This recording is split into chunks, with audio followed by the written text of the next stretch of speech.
Okay, so we're all buzzing about Freaky Friday 2 over here. I mean, come on, who isn't? Yeah, the internet's kind of losing its mind, and rightfully so. It's not every day you get a sequel to a beloved classic like, what, 20 years later? Exactly. And we've been digging deep into all the early hype, especially this really cool podcast called NEXTGEN AI POD. These hosts, Jonas and Alexa, they really break down why this particular sequel has everyone so excited. Yeah, they go beyond just like, oh, new movie, yay, and get into the heart of what made the original so special and why we're all so ready for round two. Our mission today is to take you on that same journey. We'll sift through all the chatter, pull out the most interesting bits, and hopefully give you a little peek behind the curtain of what we might expect from Freaky Friday 2. Exactly. We're not just recapping the headlines here. We're diving deep, like getting into the nitty-gritty of why this film and its upcoming sequel have captured the hearts and imaginations of so many. All right, so rewind back to 2003. Freaky Friday hits the scene. Lindsay Lohan, Jamie Lee Curtis. Mm. Instant classic, right? But it went beyond just being another teen comedy. Totally. NEXTGEN AI POD talked about this too. Yeah. Like, this movie wasn't just funny. It had something to say. Right, like that whole concept of understanding someone else's world, especially within a family. It was brilliant, really. Like, the forced empathy of a body swap, it makes you confront your own biases, those assumptions we all make about other people. And that message, it resonated then, and it's probably even more relevant now. So true. And let's be honest, the chemistry between Lindsay and Jamie was electric. You totally bought them as a mother and daughter going through this totally crazy Oh, experience. absolutely. And those iconic scenes, Tess rocking out at Anna's concert Yeah. and Anna trying to, like, run a board meeting. I mean, come on, pure gold. Still makes me laugh every time. Exactly.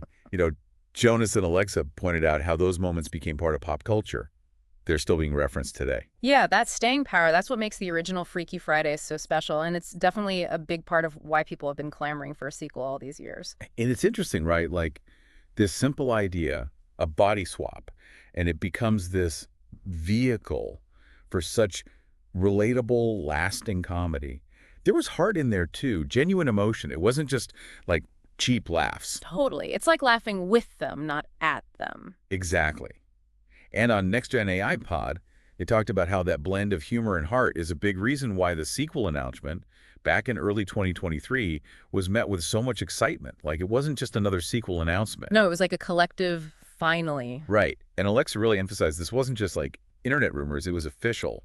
Disney confirmed it.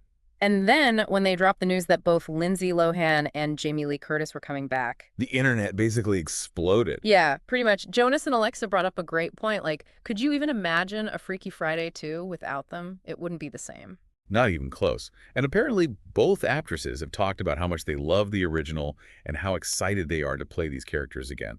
It's not just a paycheck for them. I think that's what's really exciting. It feels like they're invested, Like they want to do the original justice. Absolutely. And it's not just about nostalgia. Like, Alexa mentioned how this sequel is going to explore where Anna and Tess are now, especially with Anna all grown up. Yeah, that's a whole new dynamic, right? So much has changed in their lives and in the world since 2003. Exactly. So let's talk about some of those potential plot lines. Hmm. Now, keep in mind, we're speculating here based on hints from NEXTGEN AI Pod because, official details are still under wraps. Yeah, they're keeping things pretty hush-hush, but there are definitely some breadcrumbs out there. Hmm. And the biggest one seems to be Anna's life now. She's a mom, can you imagine? That's what Jonas and Alexa were geeking out about. Imagine the body swap scenario now, Hmm. like Anna or Tess suddenly having to deal with like the everyday chaos of parenthood. Hilarious, right? Tess trying to manage playdates or figure out carpool schedules. Or Anna having to deal with her mom, well, her teenage self in her mom's body now being a grandma. The possibilities are endless. Alexa was really excited about the comedic potential there, but it also goes deeper than just the laughs. Right, like how has their relationship changed now that Anna's a mother herself? It's like a whole new layer of complexity. And that's what makes this sequel so interesting. It's not just rehashing the same old formula.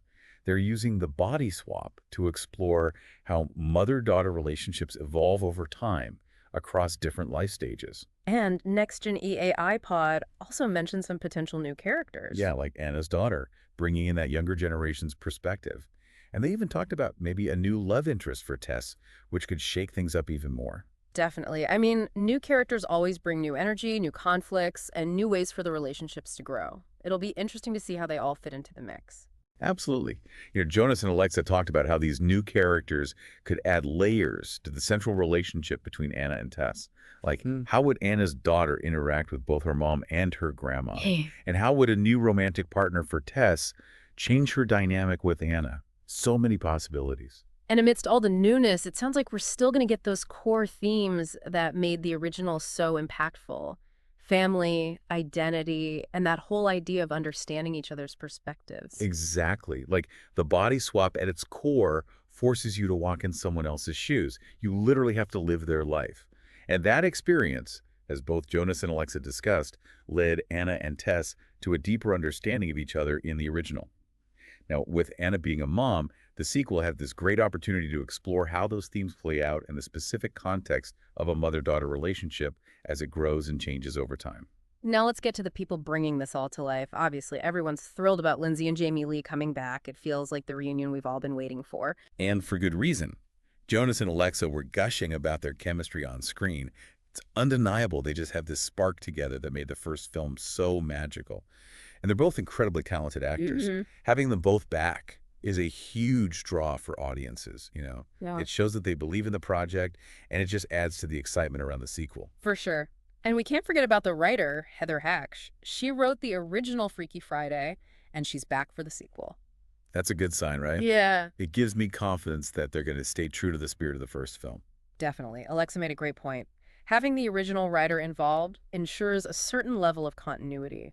She understands these characters, their voices, and the heart of the story. And NextGen AI Pod even mentioned a possibility, maybe a long shot, that the original director, Mark Waters, might be involved too. Yeah, fingers crossed on that one. Having the original team back together would be amazing. So after absorbing all the insights from NextGen AI Pod, it's clear why there's so much buzz around Freaky Friday too. It's not just hype, there are real reasons to be excited. Why don't we recap some of the key points that Jonas and Alexa highlighted about why this sequel has everyone so hyped up? Okay, so first off, there's just the sheer joy of revisiting these beloved characters. We want to know what they've been up to, how they've grown, what their lives look like now. It's like catching up with old friends, even if those friends sometimes swap bodies. And you can't deny the simple, pure fun of the body swap concept itself. It's inherently funny, right? Like, who hasn't imagined what it would be like to walk a day in someone else's shoes? Literally. Right. And Jonas pointed out how those body swap situations can lead to some really insightful moments too. Like we learn about ourselves and each other through those experiences. Exactly. And let's not forget the feel-good factor. The original Freaky Friday had a really positive message about empathy and understanding. It made you laugh, but it also made you think. And there's a real hope, as Alexa discussed, that the sequel will carry that same warmth and heart, that it'll offer valuable insights into family relationships, but in a way that's still fun and entertaining. And we have to acknowledge the power of nostalgia. I mean, Freaky Friday came out over 20 years ago. It's a classic for a reason. For a lot of people, it was a huge part of their childhood or teen years. Absolutely. Jonas talked about how this sequel taps into that nostalgia while hopefully also offering something new and relevant for today's audiences. It's that blend of the familiar and the fresh that seems to be generating so much excitement. It's like comfort food with a modern twist. So taking all of this into account, it seems like the excitement around Freaky Friday 2 is justified. It's not just hype, it's rooted in our love for the original, the characters, the themes, and the pure entertainment value of the whole concept. And with the original stars and screenwriter returning, there's a real sense of confidence that they're going to honor the legacy of the first film while also taking the story in new and exciting directions. We get to revisit Anna and Tess, see how their relationship has evolved now that Anna is a mother herself, and dive into these really relatable themes of family and identity. It's all very promising. And, it makes me think when we look at our own experiences with families, especially those intricate mother-daughter bonds, what aspects of those relationships are we most curious to see reflected and explored in the stories we watch? It's a big question, but I think it's worth pondering. I totally agree. It's those relatable moments, those universal truths about family dynamics that make these stories resonate so deeply with us. And I have a feeling Freaky Friday 2 is going to give us a lot to think about and a lot to laugh about when it finally hits the screen. I can't wait.